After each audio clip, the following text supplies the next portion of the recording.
It's Baker and Brown time again. We're sure glad you're with us. Episode 10 coming right up.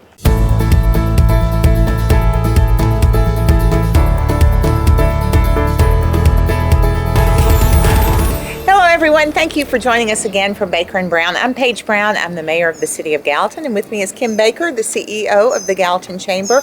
And can you believe it's our 10th episode? No, we made it. We made it this far. We took a short break, but we're committed to being back with you on a weekly basis because we want to keep you informed, not just about what's going on with the coronavirus in our community, but the good things that are happening too. And so we will try to bring you good information like we do each week, share some news about the coronavirus, and share what might be coming up. But let's start out talking about where we are, because we have a really nice visual behind us today.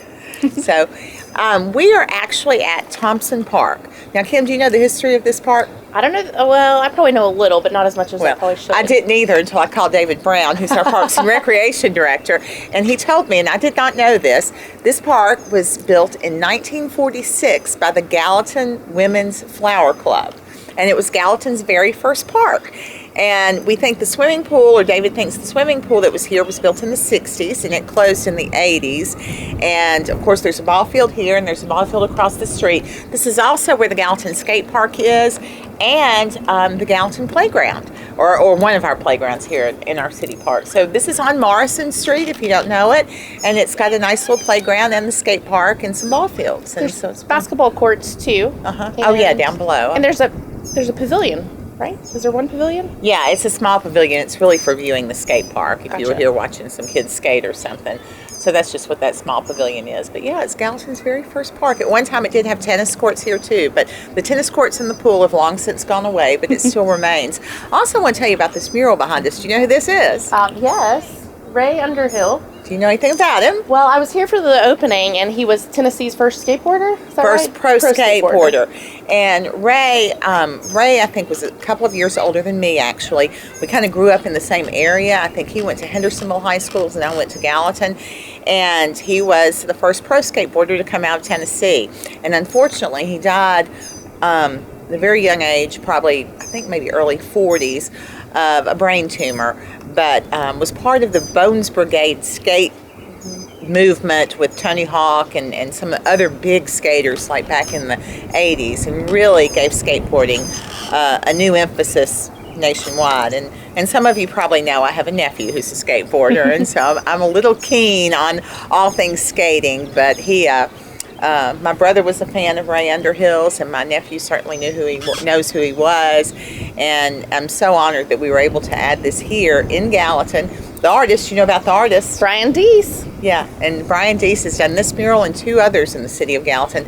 Does an absolutely beautiful job and has mural art all over Nashville too, actually. So look for his work. Another person that we're really proud to have here in our city, right? And he now has a studio right down the street from here on Witherspoon. Yeah. So you can stop in, and he changes out his window displays all the time, and they're really fun. So you should drive by and check them out. And if you need a mural or some street art, give him a call. Contact him now that things are open a little bit. So let's just talk about that. What's been going on this week for you with things starting to open back up and seeing people out in public on a limited basis, sort of? It has. It's been certainly limited, and it has still been kind of surreal being out in public. Visiting some of the retailers and restaurants last week and early this week, seeing them operating at half capacity, having some of the tables pulled, and people are certainly patronizing those businesses, but it is a little odd just seeing them at half capacity. Well, and seeing them wearing masks and gloves and stuff. I will say, and the thing that I find just very encouraging, and for which I'm very, very thankful, is that so many of our businesses are taking extreme measures to make sure that their employees stay safe and that the public stays safe. And of course, the health experts say that's going to be the key to keeping the spread down. Our numbers, someone asked me the other day, why do our numbers keep growing? I said, well, our numbers are going to grow. They're not going to go down because it's a running total of the number of cases. But what we want is them to grow slowly and then cease. And there are a lot more tests being done these days, and so we are getting more positives than we would like to see, but realize that a lot of the testing that's happening is on what they call cluster populations. Very thankful that here in Sumner County, our jail has taken good care of the inmates, and we haven't had a massive spread there, but other parts of the state have, and certainly that's happened in other parts of the country. We know the situations with nursing homes. We heard about the Tyson food plant, what happened there. So in these facilities where there are a lot of people in close contact all day, you can have those cluster populations where pretty much everyone becomes positive with the virus.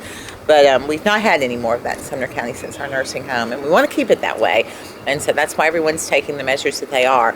So we have our restaurants open, we have our gyms open, have our this week. Big day for a lot of people. I know, big day. Salons and any type of folks in the beauty professional services. Or personal services. Are reopening or have the ability to reopen. I know some of them are waiting. Some of them, I know my gals, they're having trouble securing childcare right now. So they're having to navigate that new normal and figure out how to find childcare. So be patient and note it and realize that everybody's trying to get those nail and hair appointments or massages or whatever it is. They're all trying to get them, so get in line.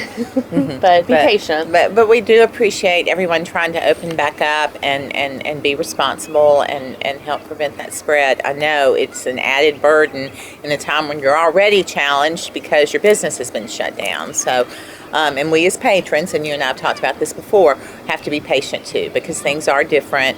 And I think people have settled. I feel like people have kind of settled into this a little bit more. I don't feel, last week I was kind of feeling like frustrations were really high and people were kind of agitated and impatient. And I don't feel that so much this week, but I could be wrong. It could be my personal experience.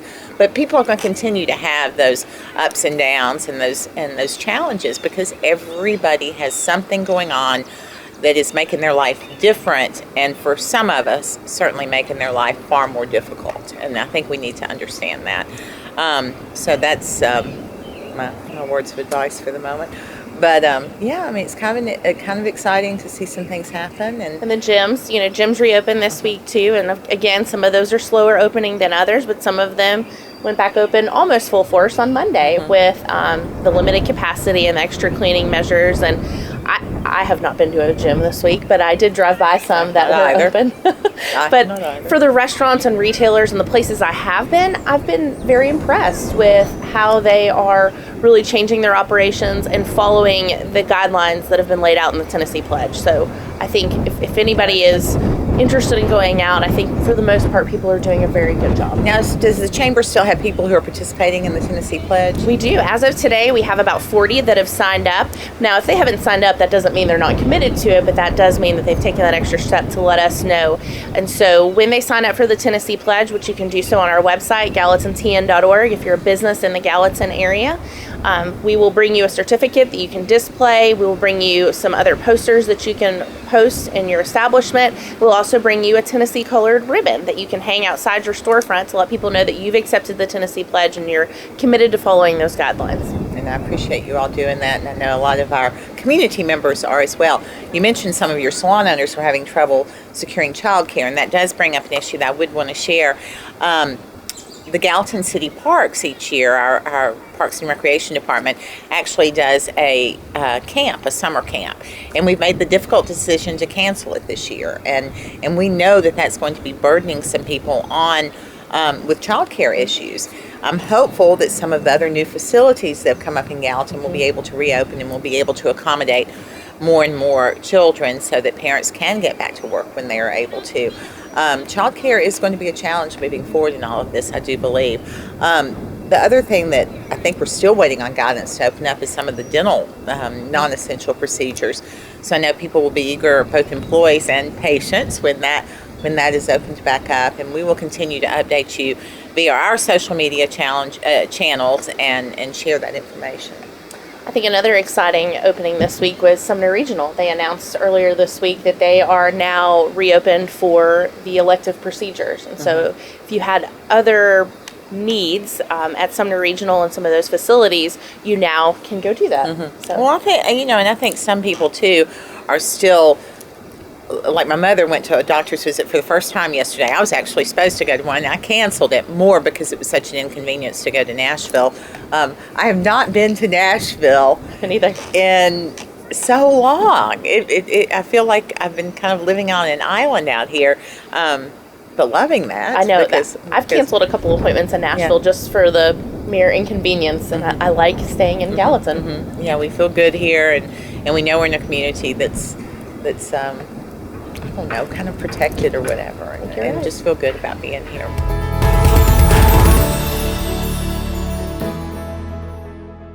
Another big thing people are curious about right now are events. We know that the calendar has been flipped all around and shaken upside down, and the Chamber's calendar has been that way, and I think a lot of our other nonprofits and community events have been that way. Yeah. We have seen a few cancellations in the past few weeks. I know the Party of the Summer, the Craig Font Gala, which is at the end of August. Yeah, that one really made me sad. I know. I was thinking, oh man, by August we can be back and have the Craig Font Gala, but not so much. But spring, which is typically the busiest time of the year, has been not so busy with events. It's been busy with other things, but the Square Fest was postponed. It is now postponed until July. Mm-hmm. We are at this point planning to continue with the third Thursday on Main, which starts in June.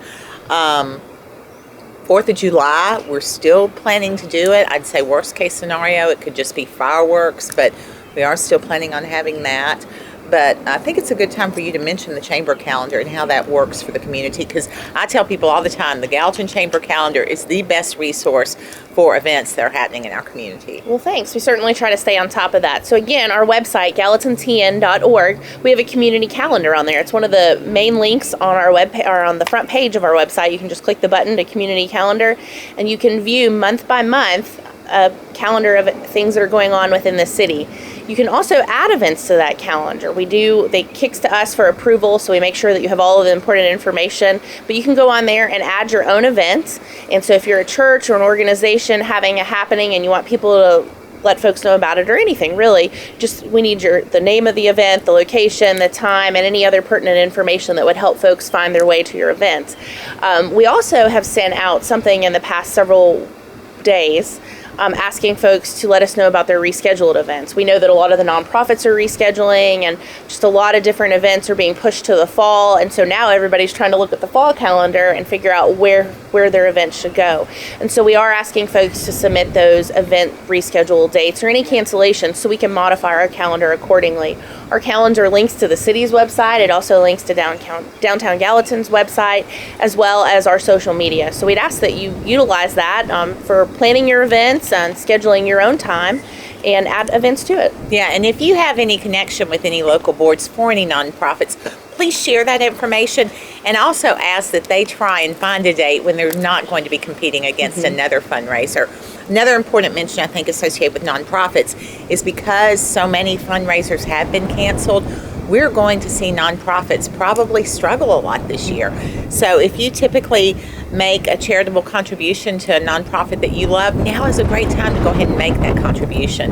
Or if you were planning to go to a fundraiser and the fundraiser got canceled, you might still submit some dollars to them, because they certainly can use them during this difficult time. I know even the city of Gallatin, because we've had to cut our budget so significantly, we're going to be cutting our charitable donations. So unfortunately, but I guess appropriately so, unfortunately, those are the dollars that get cut from personal budgets, from government budgets, and from corporate budgets. So if you have if you have the means to be able to support a nonprofit in our community, there are so many good ones, and I know they would appreciate you looking out for them.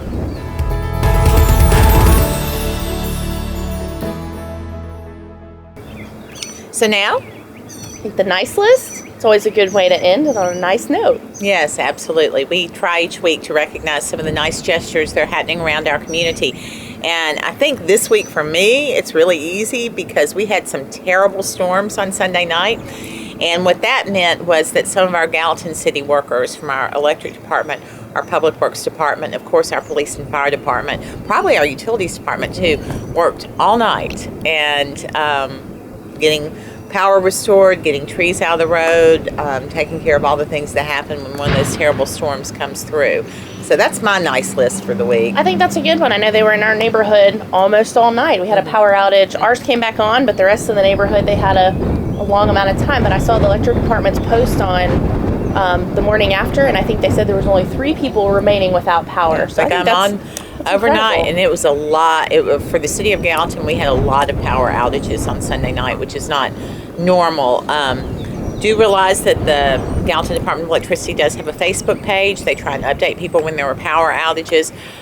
We are moving that department to an electronic metering system, much like our public utility department has, which is going to be a great thing because then they're going to know when your power's out. So that will be a great thing, and people won't even have to call. I know now that when people's power goes out, they feel like they need to call, but they get a pretty good sense of who's out pretty quickly because they know which major substations are down or whatever it may be. But my kudos to them all the time, but certainly in the aftermath of a storm.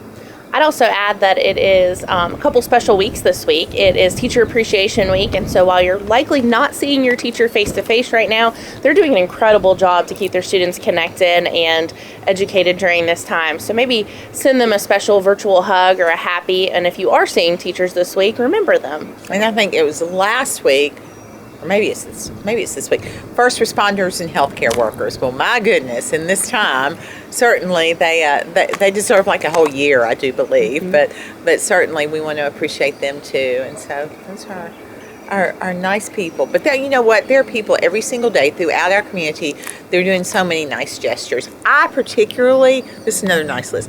I particularly appreciate those young men and women, mostly young men and women, that are wiping down the shopping carts at the grocery stores. Every time I go in there, I tell them how much I appreciate them doing that. And I always try and tell them, too, when I see them doing different things to protect the public, thank you for doing this. I really appreciate that. But there are a lot of frontline workers that are not frontline in the traditional sense. You know, we wouldn't have thought about a grocery store clerk or a restaurant server in those roles, but they certainly are now. And so tell them thanks. Absolutely. And if you have a nice list submission that you'd like to send to us, please do so. You can drop it in the comments. You can send either of us a message or you can email us, and we'll put our email down in the bottom. You bring a book? I did bring a book. This is called Sumner County, Tennessee. And this was published a few years ago. And the major sponsors of this were Ford Sumner, mm-hmm. which is now called Ford Sumner Economic Partnership, Hagenese, and Sumner Regional Medical Center. So it is a beautiful book that has some fabulous photography in here.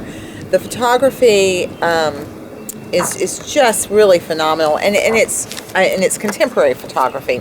So like this is a lady running out at Fairview. I recognize those buildings behind her. And then there's some flowers in a church, and then just some great kind of glimpses of people in our community, and some more flowers. I think those are peonies, beautiful for this time of year. Is that Rosemont? That looks like Rosemont from up here.